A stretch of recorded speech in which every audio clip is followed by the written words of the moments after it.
मित्रांनो, रंग माझा वेगळा या मालिकेच्या 8 एप्रिलच्या एपिसोडमध्ये आपण पाहणार आहोत.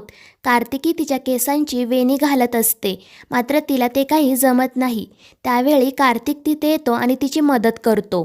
त्यानंतर तो तिला सांगतो की पुढच्या वेळी कमला मावशीला सांग तुझे केस बांधून द्यायला. दीपिकाची केसही तीच बांधते आणि आता ती तुझा लंच बॉक्स आणि पाण्याची बॉटलही भरून ठेवेल. मात्र कार्तिकी म्हणते की माझी पाण्याची बॉटल मी रात्रीच किचनमध्ये भरून ठेवली आहे. त्यामुळे कार्तिकला तिचं कौतुक वाटतं. तो म्हणतो, तुला खरंच खूप चांगल्या सवयी आहेत कार्तिकी. स्वतःची कामं स्वतःच केली तर आपल्याला पुढे आयुष्यात काही अडचण येत नाही. आपण स्वावलंबी होतो. त्यावर कार्तिकी सांगते की आई पण अशीच म्हणते. त्यावर कार्तिक म्हणतो, तुझी आई जे बोलते ते करून दाखवते. मी मात्र दीपिकाला खूप लाडावून ठेवलं आहे. त्यामुळे घरात खूप पसारा असतो. पण माझी दीपिका खूप समजूतदार आहे, त्यामुळे मलाच तिचे खूप लाड करावेसे वाटतात.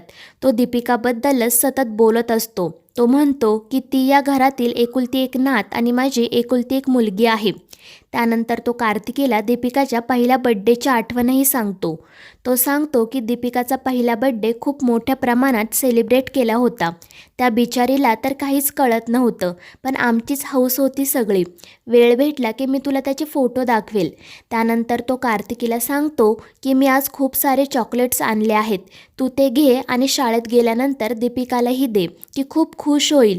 पण नंतर तो स्वतःशीच म्हणतो, पण मी पाठवली आहेत समजल्यानंतर ती घेईल का ते चॉकलेट्स? आणि तो कार्तिकीला सांगतो की ती नाही म्हणाली तरी तिला आग्रह करून खायला दे. त्यावर कार्तिकी हो म्हणते आणि त्यानंतर तो कार्तिकीच्या डोक्यावरून हात फिरवून तेथून निघून जातो. त्यानंतर सौंदर्या कार्तिकीला तर दीपा दीपिकाला शाळेत सोडायला येतात. मात्र तिथेही दीपिका सौंदर्यासोबत बोलत नाही.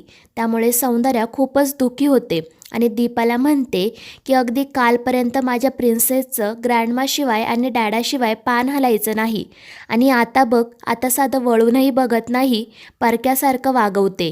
त्यावर दीपा म्हणते, आई तिची द्विधा मनस्थिती झाली आहे. तिचं एक मन तिला सांगते की जाऊन आजीला घट्ट मिठी मार, तर दुसरं मन सांगते की ती अनाथ आहे आणि या मनस्थितीमध्ये ती खरंच खूप डिस्टर्ब झाली आहे आणि आता तिलाही तुमच्या इतकाच त्रास होतोय. पण ती लहान आहे, त्यामुळे आपणच तिला समजून घेऊ, थोडा वेळ देऊ. त्यावर सौंदर्या म्हणते, हाच विचार करून मी तिला आग्रह करत नाही की घरी चल म्हणून. त्यानंतर दीपा कार्तिकीबद्दल तिला विचारते, तर सौंदर्या सांगते की तुझी लेक तुझ्यासारखीच आहे. स्वतःची कामं स्वतः करते, काही त्रास नाही तिचा. खरंच खूप छान संस्कार केलेत तू तिच्यावर. अगदी तुझं प्रतिरूप आहे ती. आणि हे ऐकून दीपाला खूप आनंद होतो. तर सौंदर्या विचारते, पण आमचा लाडोबा तर त्रास नाही ना देत तुला? त्यावर दीपा सांगते की अजिबात नाही. उलट जे आहे त्यामध्ये गोड मानून घेते. मलाच वाईट वाटतं की माझं इतकं लहान घर, त्यात तिची किती गैरसोय होत असेल. त्यावर सौंदर्या म्हणते, पण आता काय करायचं, तिनेच निर्णय घेतलाय ना तुझ्या घरी राहायचा, मग तिला ॲडजस्ट तर करावेच लागणार. त्यावर दीपा म्हणते, पण ती तुम्हाला सगळ्यांना खूप मिस करते. त्यावर सौंदर्या विचारते, ती तुला असं बोलली का? त्यावर दीपा म्हणते, ती मला बोलली नाही, पण मला समजलं. ती सतत कोणता ना कोणता विचार करत असते, एकटक नजर लावून बसलेली असते. ती काही सांगत नाही, पण मला कळतं ती तुम्हाला किती मिस करत आहे ते. त्यावर सौंदर्या म्हणते, आता आपणच धीर धरायला हवा दीपा. आता फक्त आपण जे ठरवलं आहे त्यातून चांगलंच निष्पन्न व्हावं. तर दुसरीकडे कार्तिक हॉस्पिटलमध्ये आलेला असतो, मात्र त्याचं कुठेही लक्ष लागत नाही. तो मनाशी म्हणतो की माझं नक्की काय चालू आहे मलाच समजत नाही. इथे कामात लक्ष लागत नाही आणि घरातही लक्ष लागत नाही. तितक्यात त्याला एक फोन येतो. एका पेशंटचे रिपोर्ट्स त्याला पाहायचे असतात आणि त्यासाठी तो केबिनमध्ये जायला निघतो. पण त्यावेळी आयेशा तिथे येते. ती कार्तिकला प्रसाद देत म्हणते की आता मलाही पटायला लागलं आहे की काही काही गोष्टींमध्ये देवावरच डिपेंड राहावं लागतं. दीपिका लवकरात लवकर घरी यावी म्हणून मी देवाला नवस बोलले आहे. ती घरी परत आली की सगळंच नॉर्मल होईल. आणि त्यावर कार्तिक फक्त हो म्हणतो. त्यामुळे आयेशाही जास्त काही न बोलता तेथून निघते. पण त्यानंतर कार्तिक तिला थांबवत तिची माफी मागतो आणि म्हणतो की मी तुझ्याशी खरंच खूप रूड वागलो आयेशा, त्यासाठी खरंच सॉरी. माझ्या इमोशन्सवर कंट्रोलच राहत नाही. मी बरंच काही बोलून जातो, but I don't really mean that. त्यावर आयेशा म्हणते, हो कार्तिक, मी समजू शकते. तर दुसरीकडे लंच ब्रेकमध्ये कार्तिकी दीपिकाला चॉकलेट्स देते. तर दीपिका तिला विचारते, कोणी दिलं, आधी कॅक्सने का? त्यावर कार्तिकी तिच्या हातात ते चॉकलेट्स देत म्हणते, तुझ्या डॅडाने दिलं आहे. मात्र त्यामुळे दीपिकाचा चेहराच पडतो. ती म्हणते, नकोय मला, तू खा. मात्र कार्तिकी तिला सांगते की त्याने खूप प्रेमाने दिलं आहे तुझ्यासाठी. पण दीपिका म्हणते, तुला माहीत आहे ना तो माझा डॅडा नाही. त्यावर कार्तिकी म्हणते, हो मला माहीत आहे, तू अनाथ आहे आणि तुझ्या डॅडाने तुला ते सांगितलं नाही म्हणून तू खूप चिडली आहे. पण तरीही तो तुझ्यावर खूप प्रेम करतो दीपिका. त्याला तुझी खूप आठवण येते. तो सारखा तुझ्याबद्दलच बोलत असतो. आणि हे सर्व ऐकून दीपिकाच्याही डोळ्यात पाणी येते. कार्तिकी तिला सांगते की आज तर त्याला तुझा फर्स्ट बर्थडे आठवत होता. तू खूप समजूतदार आहे असं तो सारखं म्हणत होता. तुझा डॅडाही माझ्या आईसारखाच खूप चांगला आहे ग. त्यावर दीपिका विचारते, आता तुला तो आवडायला लागला आहे का? पण तू तर त्याच्याशी बोलत पण नव्हतीस ना. त्यावर कार्तिकी म्हणते, हो, पण आता त्याच्यासोबत राहून मला समजलं आहे की तो वाईट नाही तर तो खूप चांगला आहे. मी त्याच्यावर रागवले होते कारण आई म्हणाली होती की त्याच्यामुळे तिचं आयुष्य बर्बाद झालं आहे. पण आता मला कळलंय की दीपिका तुझे बाबा खूप चांगले आहेत. पण मग माझी आई असं का म्हणाली असेल? त्यावर दीपिका म्हणते, काय माहीत, पण नक्कीच काहीतरी प्रॉब्लेम असेल. आणि त्यानंतर त्या दोघीही नक्की काय प्रॉब्लेम असेल याचा विचार करत बसतात.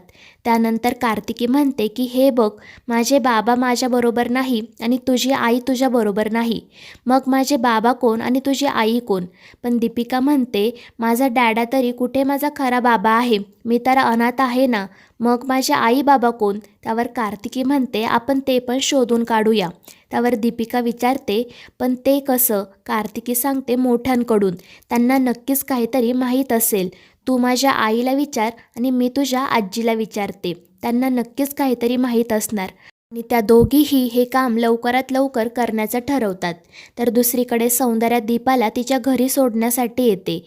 दीपाला जे कष्ट पडत आहे ते पाहून सौंदर्याला खूप वाईट वाटतं. मात्र दीपा तिला समजावते की माझ्या नशिबाचे भोग आहेत आणि ते मला भोगायलाच हवे आणि तुम्ही माझी काळजी करू नका कारण मला कामाची, कष्टांची सवय आहे. त्यावर सौंदर्या म्हणते की देवाकडे एवढीच प्रार्थना आहे की तुझे हे कष्ट लवकरात लवकर संपू दे. त्यानंतर ती म्हणते की खरंच माझ्या कार्तिकची निवड लाख मोलाची आहे. पण दुर्दैवाने तोच विसरला की त्याने हिरा निवडला. पण त्याच्या मनातील तुझ्याविषयीचा हा गैरसमज नक्कीच दूर होणार, ही आशा मी कधीच सोडणार नाही. तर दुसरीकडे कार्तिकी सोफ्यावर पुस्तक वाचत बसलेली असते. मात्र श्वेता तिला जमिनीवर बसायला सांगते. मात्र कार्तिकी तिचं काही ऐकत नाही. तर श्वेता तिला म्हणते, तू दीपिका नाही तर दीपाची मुलगी कार्तिकी आहे, खोपट्यात राहणारी. त्यामुळे कार्तिकी तिला चांगलाच धडा शिकवण्याचं ठरवते आणि मोठ्याने म्हणते की आजी बघ नाही मला काय म्हणत आहे ते. त्यामुळे श्वेताला असं वाटतं की खरोखरच सौंदर्या तिथे आली आहे आणि ती खूपच घाबरते. त्यामुळे कार्तिकीला खूप हसू येतं आणि त्यामुळे श्वेता चिडून तिच्याच पाठीमागे लागते. पण त्याचवेळी तिला तिच्या एका मैत्रिणीचा फोन येतो. ती त्या मैत्रिणीला सांगत असते की दीपाची मुलगी कार्तिकी आमच्या घरी आली आहे. दीपा म्हणजे माझी बहीण. आणि नेमकं हे सर्व कार्तिकी ऐकते आणि श्वेता आंटी ही आपल्या आईची बहीण आहे हे ऐकून तिला मोठा धक्काच बसतो. तर मित्रांनो, या मालिकेच्या पुढील भागांमध्ये आपण पाहणार आहोत की कार्तिकी सौंदर्याला विचारते की माझी आई नक्की तुझी कोण आहे आणि श्वेता आंटी तिची खरोखर बहीण आहे का? आणि कार्तिकीचे हे प्रश्न ऐकून सौंदर्यालाही धक्काच बसतो. तर मित्रांनो, या मालिकेचे पुढील भाग अतिशय रंजक होणार आहेत. या मालिकेच्या पुढील भागांच्या अपडेट्ससाठी आपल्या चॅनलला सबस्क्राईब करा.